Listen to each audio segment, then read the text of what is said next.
Dneska budu hrát 1v1 proti mému kamarádovi, ale postupně si začnu zapínat více a více hacků. Ke konci videa budu dokonce i lítat. Takže jak můžete vidět, mám tady vážně hodně hacků.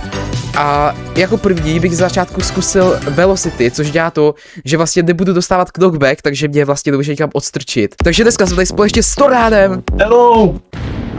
No to...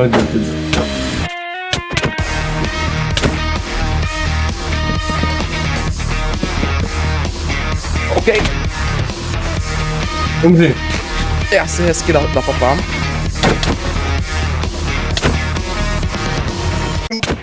No, já jsem chtěl dělat dobrý.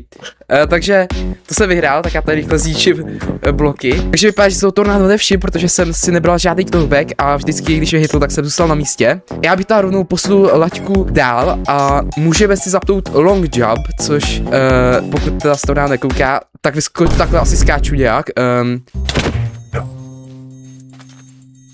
OK. Já jsem hodil svoji sekiru.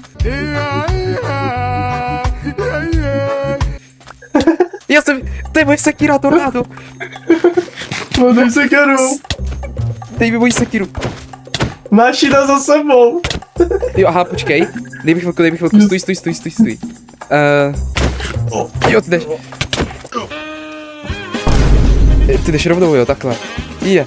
Hojo. What the fuck? Jo, já jsem podíval lagu zase nějak. Se flipuje. Srdíčko. Takže Tornádo si jako něčeho všiml, ale naštěstí jsem řekl, že se mi to laguje. A teď bych pro jistotu, aby jsme se neprozradili, zapojil jenom jednu věc a to je tahle rychlost. Prostě budeme trošku rychlejší než normálně. To dělá. Umři. O můj bože. Proč je tam díra? Jo, já jsem zatím. Ty Jo. A teď bych si zapnul úplně všechno proti tomu, aby mě jako hitl, takže sice nebudu nějak rychlej, ale budu být za prvý killauru, takže bude mi to automaticky bojovat, budu ještě větší hitboxy, takže ho budu moct trefit mnohem líp. Budu mít... A pak ještě budu mít reach, takže vlastně na něj došáhnu ještě dál a vůbec se ke mně nedostane. OK, myslím si, že teď budu nesmrtelný a pak dáme ještě poslední kolo, ve kterým zapnu úplně všechno, co znám. Jo. Bočí, ty máš nějaký hit reach.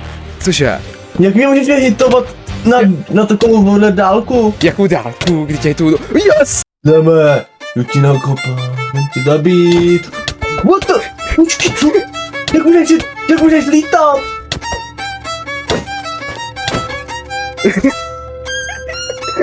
Co to? Tornádo?